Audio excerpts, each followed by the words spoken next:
Okay, my dear friends, I am Sethuram from Nivedita Academy. Today I would like to talk about the fundamental rights offered by Part 3 of our Indian Constitution. You know, our leaders, while framing the Constitution, they are very much concerned about the fundamental rights which they have said in the preamble of the Constitution. Our preamble of the Constitution says, our government is social, secular, democratic and republic. We are very free while we consider the welfare of the people. Our objective is to bring the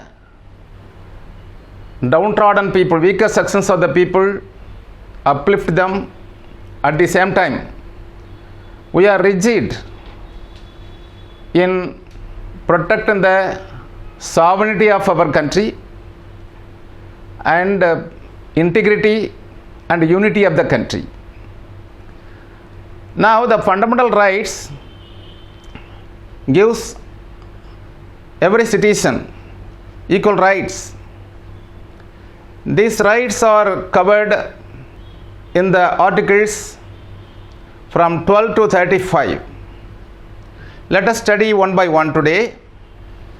Article 12 explains about the state. What is state? It says about the meaning of the state. State means government. We have three kinds of governments. One is a central government. We have a parliament to enact laws at the center.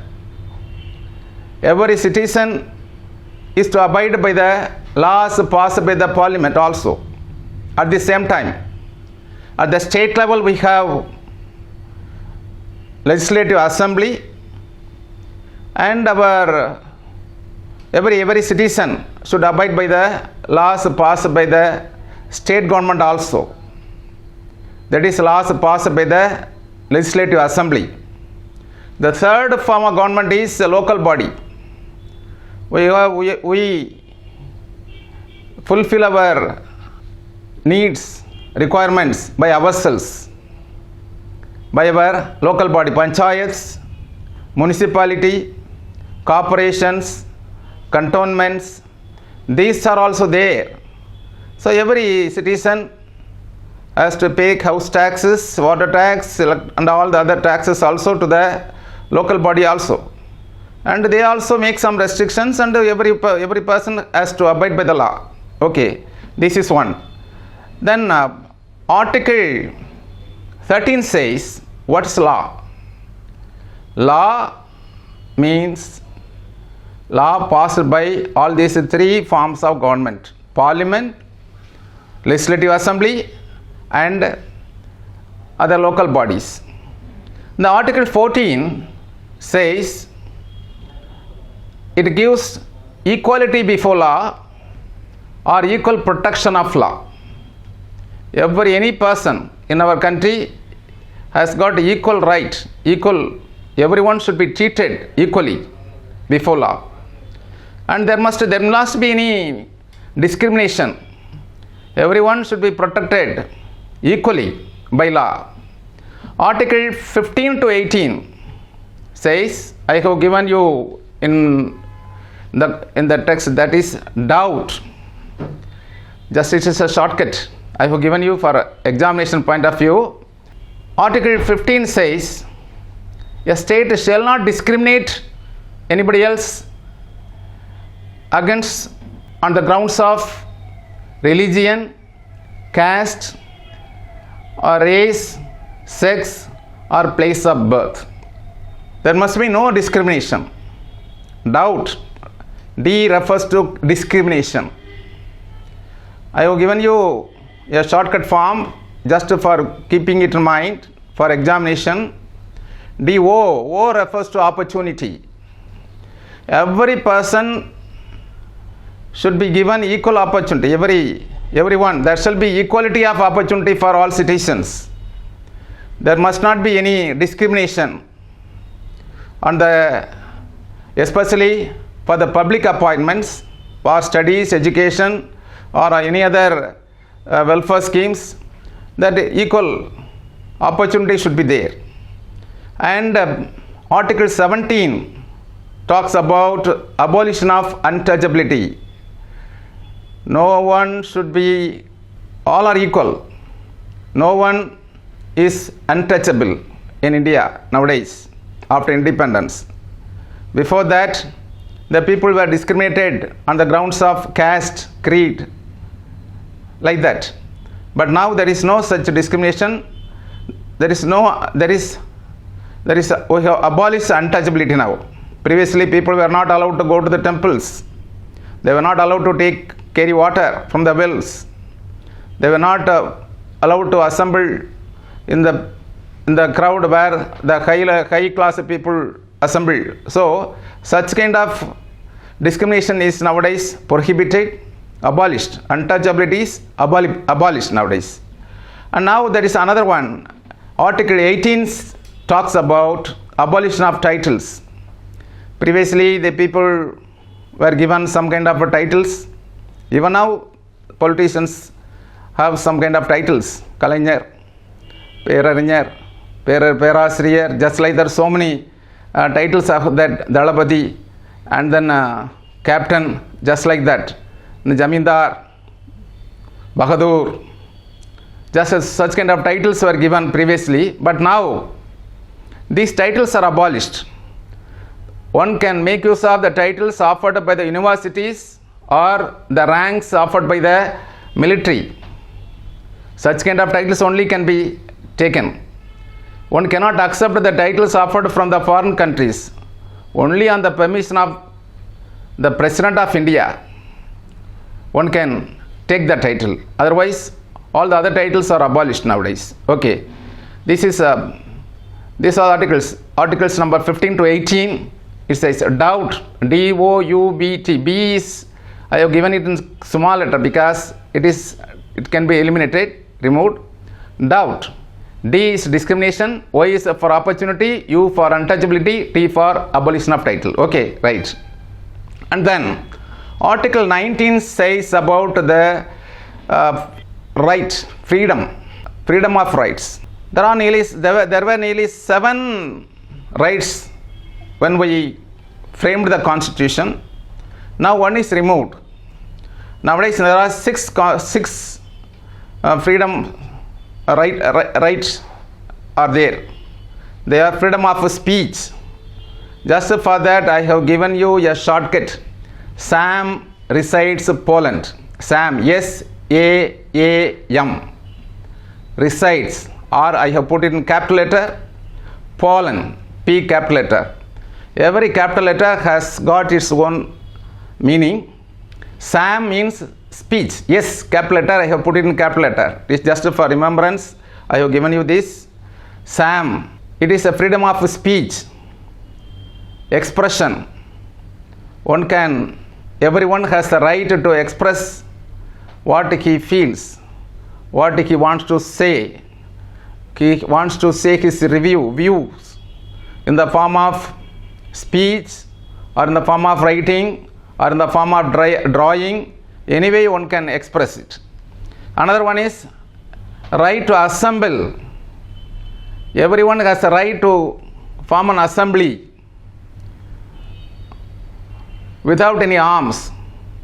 It should not affect the law and order situation, without giving any problem to the law and order. Everyone has the right to assemble. And another one is we have Indian citizens have the right to form associations, assembled and also association. I have put SAM, S-A-A. 2 A are there. One is assembly. This alphabetical order, you have E first, then only O, association, yes, O comes later on. So I have put it like that, assembly. Then association. We have everyone to form associations. Teachers associations, labor associations, everyone. If at all you have the like-minded people, they can form associations. You have the right. Okay. Like that. And another one, everyone has the right to move anywhere else within the country. You can travel. You can travel and go anywhere else within India. That is there. That is a Sam. Next one is resides. Resides means R. We have said R, resides. Everyone has a right to go and stay and live anywhere else within the country. And I have put a Poland that refers to P. P refers to profession. Everyone has a right to do any kind of profession, any occupation, any business, trade. So these things within the territory of India, every citizen has the right. That's what. Okay. So we have got this fundamental, that is the freedom of right in the article number 19. 1, 2, 3, 4 up to 7 we have like that. Then article 20 to 22 talks about protection. Everyone has a right to protect oneself from, suppose you are convicted on any particular crime, or you are made an offense. In that case, you have the right to go for appeal. Convict. The people who are convicted have the right to go for appeal. And everyone has a right to protect himself or herself of life and liberty. Okay, that is the article 21 talks about that. Article 21A, it is added now recently after 42nd Amendment Bill. And everyone has a right to protect himself or herself of life and liberty, personal liberty. One cannot be allowed to manhandle. Okay, right to elementary education up to the age of 14. Every child has a right to study in the schools. No parent is allowed to take the child for labor. So a parent who allows a child up to the age of 14 for any job, the parent is punished with a 6-month imprisonment and 3,000 rupees fine. Just like that, a person who is giving employment, the employer is levied the fine of 20,000. So that is there. So the education, every child has a right to get education, elementary education. During the elementary education, the state government is to provide not only education but also the food. And up to the age of the children, up to the age of 6, nowadays the children are given food also. So now there are noon meal schemes are there, and their teacher is appointed, and the children are given education. They are also given food also. They are taken care of, okay, by a teacher. That's it. And the next one is, suppose you are arrested or detained, you are under detention. You have the right to get legal remedy. So that kind of protection is there under Article 22. And Article 23 and 24 talks about right against the exploitation. One cannot be manhandled. Traffic, human beings and beggars are prohibited. Forced labor is also prohibited. The slave labor system was there previously, now it is not there. So it is all punishable according to the law. And Article 23 talks about even a public or a state government or private cannot extract any service without giving any salary. Everyone has the right to get salary. The state shall not make such a discrimination on the grounds of religion, race, caste or class of any of them. Article 24 says no child below the age of 14 can be employed. They cannot be employed. So, especially in the hazardous places, they cannot be given job in the dangerous situations. So, that is prohibited nowadays according to the Article 24. And Article 25 to 28 talks about the rights, the religious rights. 25 says every person has a right to freedom of conscience or to freedom of profess their own religion. They propagate their religious ideals. It is given in the article number 25. And 26 talks about the freedom to manage religious affairs. Everyone has a right to participate in religious affairs. They can without affecting the public order, one can do any religious activity. It is allowed. And Article 27 says, religion has a right to collect any tax for religion. But there is now, no one is restricted also to donate any fund for the religious activities. And 27 says like that. 28 says the religious institutions, religious organizations, they can open institutions also. They can profess their own religions at the same time. They cannot compel any of the member who is participating in that instruction, not to compel anybody else to join that religious activity or any preaching like that. It is up to the individual whether to participate or not to participate. But a religious organization cannot compel any individual to join that religious activity like that. Right. But they are allowed to profess. But an organization which is getting some funds from the state is forbidden, is prohibited to do or profess any kind of religious activities. Okay. Right. Next one is Article 29 to 30 talks about the right for the minorities. Minorities have their own right. They have got the provisions to protect their language. They develop their language or their culture according to their culture. And just like that, Article 30 talks about establishment of our own linguistic or religious institution, and they have the right to apply for any government aid, so that with the aid of the government they can run the institution. That is also there. This article is called Charter of Education Rights. And Article 31 says, suppose your property has been taken over for some public use by the government, and you have every right to get the compensation for the property that you have disowned. Okay, that is there. And Article 32 talks about, suppose you are prohibited by any government authority, but you want to establish your right.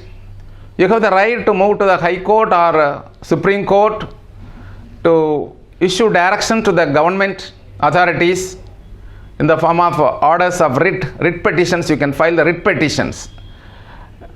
These writ petitions includes habeas corpus. Suppose a person is missing, the member of the family can go to the court. The member of this family is missing, so please bring that person. So you can, that is what is a habeas corpus. Then mandamus, prohibition, quo warranto, certiorari, such kind of writ petitions can be filed against the public order, okay, or the lower court. Article 33 talks about the power of the parliament. Suppose any any member of the armed forces or any police authorities or the people who are maintaining law and order, they are exceeding the limit that government or the parliament has the right to curtail it, and they can enact they can at the same time they can abrogate the fundamental rights of the member of the armed forces. Suppose they are need of their services are needed at the time. The 24-hour service, essential services, they are doing essential services, but they say according to these fundamental rights I cannot come, so they cannot say. The parliament can abrogate such kind of activities. So the members of armed forces also covers such employees or just like all the other employees, but in certain very important occasions their rights can be curtailed by the parliament. Article 34 of the Constitution restricts the martial law in any particular area or any of the state or any of the jurisdiction of India. So the government, the parliament has the right to restrict the martial law pass. Okay, this is that. And then Article 35 grants many powers to the Jammu and Kashmir Legislative Assembly. Now this 370 Article 70 accordingly that special provision has been taken away for the Jammu and Kashmir area. It is under it has been amended now. Okay, thank you. These are the fundamental rights our parliament, our constitution has given to the citizen of India. Thank you very much.